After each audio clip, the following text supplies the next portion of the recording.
যখন খায়বারের যুদ্ধের মধ্যে পৌঁছাইছে, তিন চারবার হামলা করেছে। খায়বার কোনোভাবে ভাঙা যাচ্ছে না, এত শক্তিশালী মজবুত দেওয়াল করা।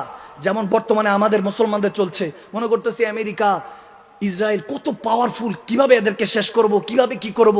মুসলমানদের মধ্যে একটা দেশ খালি লড়াই করতেছে, কেমনে কি তারাও হাসি তামাশার মধ্যে লড়াই করতেছে যে তোমরা আমাদেরকে শেষ করবে, আমরা বসে আছি শাহাদাতের জন্য। সুবহানাল্লাহ।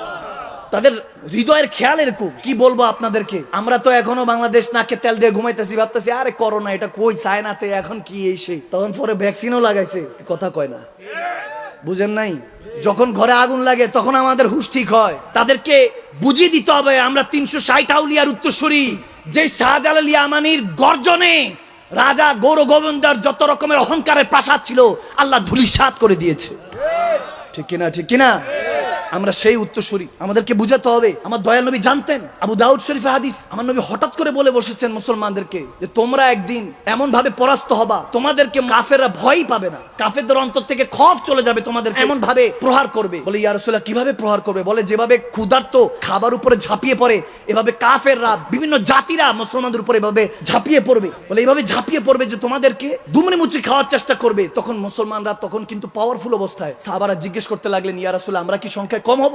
বলে না, তোমরা সংখ্যায় বেশি হবা কিন্তু বন্যার পানির মতো হয়ে যাবা, এদিকে ওদিকে কেউ একত্রিত থাকবা না। কারণ আমি নবী মুস্তাফার প্রেম তোমাদের অন্তর থেকে মুছে ফেলা হবে, ঈমান আকীদা মুছে ফেলা হবে। যখন এরকম বলতে লাগলেন, আমার নবী বলতেছেন ওয়াহান হয়ে যাবা, তোমাদের অবস্থা তোমাদের হৃদয়ের মধ্যে ওয়াহান হয়ে যাবে। ওয়াহান বা ওহন এরকম যখন লফজ ইউজ করেছেন আবু দাউদ শরীফের মধ্যে, দয়াল নবীকে যখন জিজ্ঞেস করেছেন সাহাবারা, ইয়া রাসূলুল্লাহ ওয়াহান কি? বলতেছে ওয়াহান মানে হলো দুনিয়াদারি তোমাদের অন্তরে চলে আসবে আর আখিরাতের ভালোবাসা তোমাদের অন্তর থেকে চলে যাবে। নাউজুবিল্লাহ। এখন বর্তমানে আমাদের ওই সময় চলছে, ইমাম সাহেব টাকার পিছনে, বেতনের পিছনে, খতিব সাহেব বেতনের পিছনে, ফরজ ওয়াজিব সুন্নাত নফল কত কিছু শুনবে, খতিব সাহেব শিখাবে, কিন্তু খতিব সাহেবের ঘরে 2 কেজি গোশত পৌঁছাবে না। জবাই করার জন্য সবার আগে নিয়ে যাবে যে খতিব সাহেব, ইমাম সাহেব জবাই করেন, মুয়াজ্জিন সাহেব জবাই করেন, কিন্তু কেউ তাদের কোনো খোঁজ খবর নিবে না। বাজার থেকে দেখা যাবে 1-2 কেজি গোশত কিনে বাসায় গিয়ে বলবে যে এতটুকু গোশত এনেছি, ওনারা এখানে এতটুকুই পালন করবে। এটাই সত্য। শুধু এটা না, যাকাত এখন তো এটা কোনো অংশই না, যাকাত ফিতরা এগুলো এখন আমাদের কোনো কিছুই না, এগুলো ফরজ যে ছিল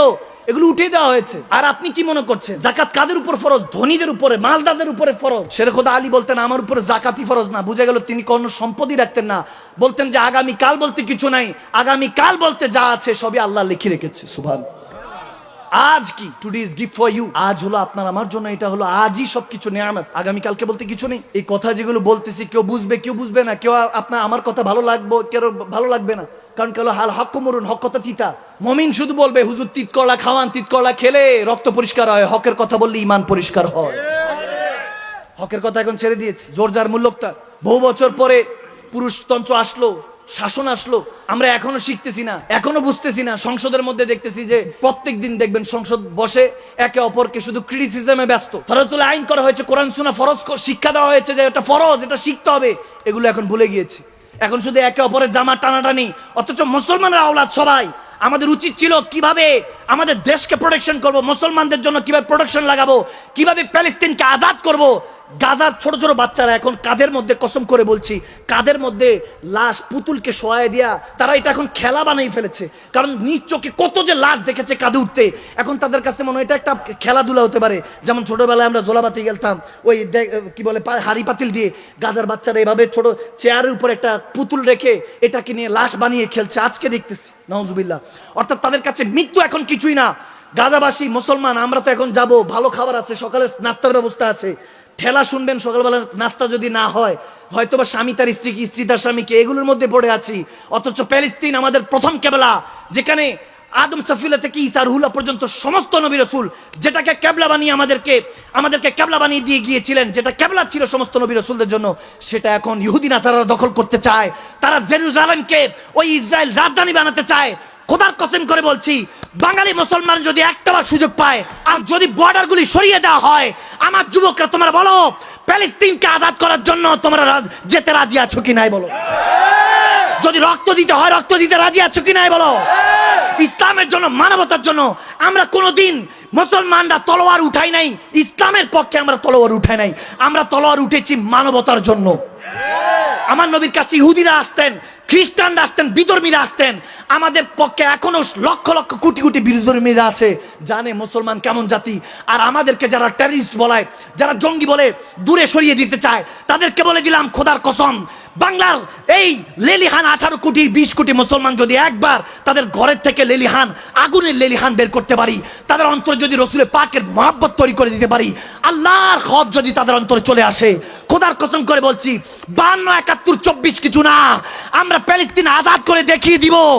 জালেমদের চোখে চোখ রেখে কথা বলার জন্য এখনো রসুলের পাকের শেররা উত্তরসূরিরা এখনো আছে, এখনো শের খোদা আলী তোমরের উত্তরসূরিরা আছে। আওয়াজ দেন না ঠিক কিনা বলে মুসলমান? নাসরুম মিনাল্লাহ ফাতুন কারীব, মুসলমানদের পক্ষে আল্লাহ বিজয়টা রেখেছেন, ঠিক কিনা? ইনশাআল্লাহ আল্লাহ আমাদের বিজয় সুনিশ্চিত করেছেন, এজন্য ঘাবড়াবার কোনো অবকাশ নেই। ফেরাউন নমরুদ ছিল, এখনকার তো বহুত কমই। ফেরাউন তো সে যে ভয় পেয়েছে, সমস্ত ছোট ছোট বাচ্চা, ছেলে বাচ্চা পয়দা হলে গর্দান কেটে ফেলতো। এখন তো অ্যাপিস্টিন ফাইল নামের একটা বের করছে। অ্যাপিস্টিন ফাইল তাদের যত কুকর্ম আছে এটা যুবকরা বুঝে। যখন তাদের সমস্ত গোমর ফাঁস হইলো, এরপরে করেছে কি, তারা আস্তে করে ইরানের সাথে ওই প্যালেস্তিন ইস্যুতে মারামারি লাগাই দিছে, কারণ এগুলো যাতে ধামাচাপা পড়ে। এভাবে আমাদের ব্রেন ওয়াশ করছে, এভাবে আমাদের যুবকদের ব্রেন ওয়াশ করছে, মা বোনদের ব্রেন ওয়াশ করছে। আমাদেরকে এখন প্রস্তুতি নিতে হবে। আপনারা নেন বা না নেন, আমি গুনাহগার বলছি, বাংলাদেশ থেকে আমরা মাদানী আর্মি গঠন করছি আলহামদুলিল্লাহ। বাংলাদেশ বাস তারা যদি আমাদের বিরুদ্ধে যত রকমের পায়চারা করুক সমস্যা নাই, তারা চিন্তাও করতে পারবে না আমাদের সাথে কে আছে। আওয়াজ দেন না, কে আছে? কে আছে? ইন্নাল্লাহা মা'আস সাবিরিন, ধৈর্যশীলদের সাথে আল্লাহ আছে। আর ইমাম হাসান হোসেন শিখিয়ে গিয়েছেন, লাগলে রক্ত, লাগলে রক্ত দাও, কোরবান করতে হলে পরিবার কোরবান করে দাও, রক্ত দিয়ে গোসল করে হলো ইসলামের মানবতা। আল্লাহর নবীর, আসমানি নবীর আসমানি লাশকে রাখার জন্য জমিনের মধ্যে রক্ত ঝরিয়ে দাও। শাহাদাতের জাম পান করে আমরা মরে যাব, মাকদুম সালমাদানি নয়, যত রকমের এরকম যত আমার নবীর উম্মত আছে কোরবান করে দিবা। আমরা শাহাদাতের মতো জাম পান করে মৃত্যুকে আলিঙ্গন করে নিব, রক্তের ফোঁটা হয়ে আবার বীজ তৈরি হয়ে যাব উম্মতে মুহাম্মদ হিসাবে, ঠিক কিনা? ইনশাআল্লাহ আমাদেরকে নিজেদেরকে 5 ওয়াক্ত নামাজি হতে হবে, তাহাজ্জুদ গুজার হতে হবে। রোজা চলে গিয়েছে, কি হয়েছে? আমরা নফল রোজা রাখবো। ইরানকে বলেছিল আমেরিকা যে তোমাদের খাবার দাবার বন্ধ করে দিব, হাসি দিয়ে বলেছেন খামিনি সাহেব, আল্লাহ তেনার গুনাহকে মাফ করুক, তেনাকে শাহাদাতের মর্যাদা কবুল করুক। খামিনি সাহেব বলতেছে হেসে হেসে, বলে তোমরা আমাদেরকে খাবারের ভয় দেখাচ্ছ, আমরা বছরে 1 মাস না খেয়ে আল্লাহকে রাজি করি। সুবহানাল্লাহ বলেন, সুবহানাল্লাহ বলেন। অ্যাটিটিউড থাকতে হবে। দুনিয়াতে আমরা কোনো কাপুরুষ পয়দা হইনি, আমরা মুসলমান মুমিন হিসাবে পয়দা হয়েছি। আলহামদুলিল্লাহ পড়েন, আলহামদুলিল্লাহ।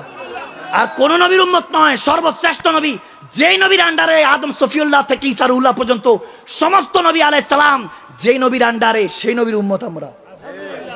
আলহামদুলিল্লাহ বলেন, আলহামদুলিল্লাহ বলেন।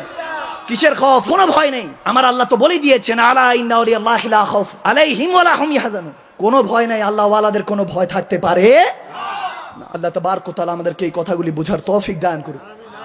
দুঃখের অবস্থা হলো, আল্লাহ রাসূলের দাওয়া দুনিয়াদারি খতম করে আখিরাতকে পুঁজি বানাতে হলে তো আপনাকে আল্লাহ ওয়ালাদের কাছে আসতেই হবে। ওয়া উলিল আমরি মিনকুম ওয়া কুনু মা'আস সাদিকিন। কোরআনে আল্লাহর কথা বলা হয়েছে, আল্লাহ বলে দিয়েছেন কোরআনে পাকের মধ্যে, তোমাকে আল্লাহ ওয়ালাদের কাছে আসতে হবে। আল্লাহ ওয়ালারা আহলে বায়াত পর্যন্ত পৌঁছে দিবে, আর আহলে বায়াত তোমাকে নবী পর্যন্ত পৌঁছে দিবে, আর নবী তোমাকে টান দিয়ে আল্লাহর কাছে পৌঁছে দিবে, ঠিক কি না? ওয়াবতাগি ইলাইহিল ওয়াসিলা, উসিলা তালাশ করতে হবে। ঈমান আকীদা এগুলো বুঝতে হবে, ঈমান আকীদাকে পোক্ত করতে হবে। আপনার ঈমান যতটুকু আপনার খোদার ক্ষমতা ততটুকু, এটা মনে রাখবেন। আপনি যদি বলেন আমার আল্লাহ মনে হয় পরশুদিন কাজটা করে দিবে, তাহলে আপনার ঈমানের এই অবস্থা, আপনার খোদার ক্ষমতার এই অবস্থা। আর যদি বলেন আমার আল্লাহ যদি চায় এখনো পারে, ঠিক কিনা? ঠিক কিনা? তাহলে দেখবেন ঈমান মজবুত হয়ে গিয়েছে। তখন আল্লাহ বলবে আরে এইটা না দরকার, ইমতিহান আসবে। আপনি যদি মুমিন হন ইমতিহান আসবে, মনে রাখবেন। মুমিন কোন এরকম না যে খাইলেন পড়লেন, আপনার টাকা পয়সা লাক্সারিয়াস লাইফ খুব চমৎকার ভাবে আছেন, আপনার রোলস রয়েস বিএমডব্লিউ মার্সিডিজ কত কিছু, আপনার অভাব নাই, এটা ইমানদার বলে না। ইমানদার মানে আপনার পেরেশানি থাকবেই, অসুস্থতা থাকবেই, অপমান থাকবেই। ইমতিহান আসবে, আল্লাহ দেখবেন দেখি আমার নবীকে ভালোবাসার যোগ্যতা অর্জন করেছে কিনা।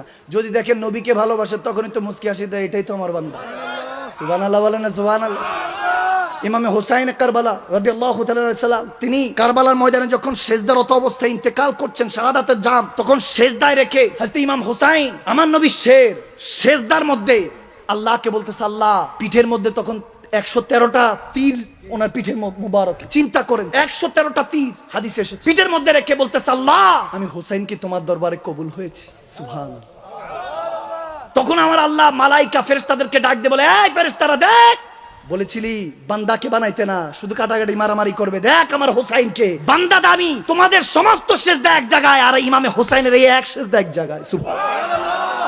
আল্লাহু আকবার। আপনার আমার জন্য জান্নাতের যুবকদের সর্দার, কি দরকার রক্ত ঝরানো, শিখে গিয়েছেন। ইমতিহানের নাম শুধু পরীক্ষা নয়, ইমতিহানের নাম মহাব্বত, আল্লাহ আল্লাহ রাসূলের রাজামন্দি। সুবহানাল্লাহ।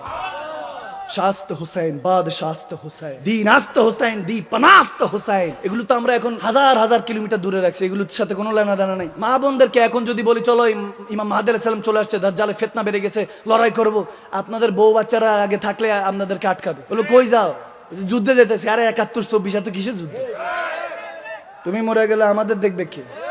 অথচ মুসলমানের ইমানই হলো আগামী কাল বলতে কিছু নেই, আগামী কাল বলতে কিছু নেই। আমি হারদাম আমার সফর সঙ্গীদেরকে বলি, আমার সাথে যারা চলেন সকলকে বলি, আগামী কাল বলতে কিছু নাই। নাও টুডে, আজ, আজ আছে তো কাল আছে, আজ নাই তো কাল নাই। কিয়ামত হবে, সিংহায় ফুৎকার দিবে ইসরাফিল আলাইহিস সালাম, ওই আশায় বসে দেখো না যে আজকে ইন্তেকাল করছে, তার জন্য আজকে থেকে কিয়ামত শুরু। কথা বুঝেন নাই? তা তো হিসাব নিকাশ আজকে থেকে শুরু। আপনি আজ মরে যান, আপনার পকেটে টাকা আছে, ফুলুস আছে, আপনার নামের মিছিল আছে, জুলুস আছে, পকেটে টাকা শেষ, ক্ষমতা শেষ, ফুলুস শেষ, আপনার নামের মিছিল শেষ, জুলুস শেষ, বাইর যান।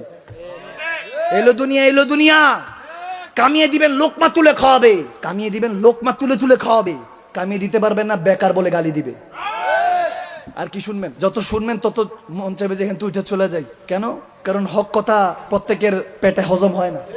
বাকিটা বুঝে নেন, ভদ্র কথাই বললাম আর। হক কথা সকলের পেটে হজম হয় না, সকলের রুহে হজম হয় না। একটা প্রবাদ আছে না, ওটা মিলে নিবেন আর কি, আমি আর বললাম না, এটাই ঠিক আছে। ঈসা আলাইহিস সালাম একদিন এরকম পথে দিয়ে যাচ্ছেন ওনার উম্মতদেরকে নিয়ে, সামনে খিনজির, ইবলিসের নাতি আর খিনজির দাঁড়ানো। ঈসা রুহুল্লাহ বলতেছেন হাত তুলে, আমার নবীর হাদিস, মুসলিম শরীফে হাদিস, নবীজি পড়াচ্ছেন, হাত তুলে বলতেছে, এ খিনজির, দোয়া করতেছি আল্লাহ তোমার ভালো করুক, সরে যাও রাস্তা থেকে। সে সরে গেল। উম্মতকে নিয়ে যখন সামনে অগ্রসর হচ্ছেন, নবীজি পড়াচ্ছেন, ঈসা রুহুল্লাহকে ওনার ফলোয়ার উম্মতরা জিজ্ঞেস করছেন, ইয়া ঈসা, খিনজিরের জন্য দোয়া করলেন? এটা হলো ইসলামের মাগজি, ইসলাম, এটা ইসলামের মগজ, যেটা এখন বলছি, ভালো মতো খেয়াল করেন। বলতেছে খিনজির তো খিনজিরই, আমি চিন্তা করলাম তার জন্য আমার জুবানের কথা কেন চেঞ্জ করব, বলে তার জন্য আমার মুখকে কেন খারাপ করব, আমি আমার অভ্যাস চেঞ্জ করতে চাই না, এজন্য দোয়া করলাম, জানি সে থাকবে, আমি দোয়া করলাম এর জন্য যাতে তার থেকে আল্লাহ বান্দাদেরকে হেফাজত করে। সুবহানাল্লাহ।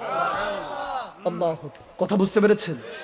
এটার মানে হলো কে কি বললো, কে কি দেখলো। অনেকে আমার টুপি নিয়ে কথা বলে, নাউজুবিল্লাহ, মানে ওই যে আমি কাউকে ছোট করছি না, মানে দেখেছেন নিজের শহর, সিরুফিল আর জমিন ভ্রমণ করেন, তখন বুঝবেন যে দুনিয়াতে কত রকমের মানুষ আছে, ঠিক কিনা? টুপি একটা মনে করে যে শুধু কোন রকম মাথায় দিলে এটাই টুপি, না, পাগড়ি আছে, এটা পাগড়ি বানিয়ে এটা আমি পরে আছি, এগুলো তুর্কি থেকে আসে, তো বিভিন্ন এখন বাংলাদেশেও পাওয়া যায়। এখন সারা পৃথিবীতে যেগুলো দেখেন প্রয়োজন না, কি ঈদের নামাজ কি 12 তকবীর না 6 তকবীরে, যেগুলো প্রয়োজন না, মনে করেন এখানে ব্যথা নাই, আপনি খোঁচায় ব্যথা দিয়ে আবার মলম লাগাইতেছে, মানে এগুলো প্রয়োজন নাই। প্রয়োজন কোনটা? সেটা হলো আমার নবীর ভালোবাসা, আহলে বায়াতের ভালোবাসা, ওলি আল্লাহদের ভালোবাসা, সেই পথ সিরাতুল মুস্তাকিম পথ। কিভাবে পাবো? আল্লাহকে কিভাবে রাজি করব, দুনিয়াতে কিভাবে সার্ভাইভ করব, আমরা এই দুনিয়াটা কিভাবে জয় করব, এর শুধু বাইক, গাড়ি, তারপর নারী, বাড়ি, এগুলো নিয়ে থাকবো, নাকি আল্লাহ আল্লাহ রাসূলকে রাজি করব? আরে ওই নারী যে সৌন্দর্য দেখছে, ওই গাড়ি যে সৌন্দর্য দেখছে, যে বাইক যে সৌন্দর্য, যে বাড়ি যে সৌন্দর্য দেখছে, এগুলো তো ক্ষণিকের, আর তিনি তো সেই রহমান। এই পর্দা সরে গেলে, তেনাকে দেখলে, তিনি তো সমস্ত সৌন্দর্য বানানেওয়ালা। আল্লাহু জামিল ইউহিব্বুল জামাল, আল্লাহ সুন্দরতে সুন্দরকে ভালোবাসেন, সুন্দরভাবে চলেন। বাদশা, আপনি শাহিনশাহ নবীর উম্মত, আপনি বাদশাহী ভাবে চলবেন। কেন এগুলো ভুলে যাচ্ছে? আমাদের ঐতিহ্য কোথায় গেল? আপনাকে বলবে, তোমরা কি করবা? আপনি বলে দিবেন আমাদের ইতিহাস যথেষ্ট, ঠিক কিনা? ঠিক কিনা? আপনাকে বলবে তোমার কাছে অস্ত্র গোলা বারুদ নাই, কিছু হবে না, আপনি বলে দিবেন সমস্যা নাই, আমাদের আল্লাহর ভরসাই যথেষ্ট, ঠিক কিনা? আপনি এভাবে নিজের সাথে নিজের ফাইট করতে হবে, এগুলো ভুলে গেলে হবে না। কসম করে বলছি, কাল বলতে কিছু নেই। যেদিন এই দুই হাতে আপনজনকে দাফন করে আসবেন, তখন আমার কথাগুলি হাকিকত মিলিয়ে পাবেন। আমি এখানে অনেকের চেহারার মধ্যে বিভিন্ন রকমের টেনশন, ডিপ্রেশন, দুর্দশা, কুফরি, এটা সেটা দেখতে পাচ্ছি। এরকম দুর্দশা, হতাশা কেন থাকবেন? সবকিছুর ওষুধ আল্লাহ তাবারক ওয়া তাআলা দিয়ে গিয়েছেন, আমার হুজুরে পাক দিয়ে গিয়েছেন, দয়াল নবী। এগুলো সিলসিলাদার সিলসিলা আছে। আল্লাহ আমাদেরকে ওই কথাগুলি বোঝার তৌফিক দান করুন।